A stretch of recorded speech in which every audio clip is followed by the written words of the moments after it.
கர்த்தரின் பரிசுத்த நாம மகிமைப்படுவதாக.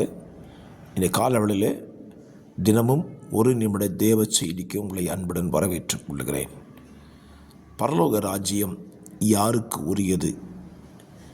மத்தேயு 25ஆம் அதிகாரத்தின் 13ஆம் வசனம் இப்படி சொல்லுகிறது: மனுஷகுமாரன் வரும் நாளிகையாவது நீங்கள் அறியாதிருக்கிறபடியால் விழித்திருங்கள்.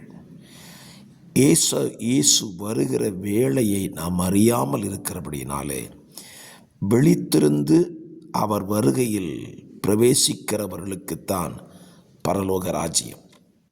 அப்படியானால் நாம் விழித்திருக்க வேண்டும் என்பதுதான் பரலோக ராஜ்யம் நம்மிடத்தில் விரும்புகிறது.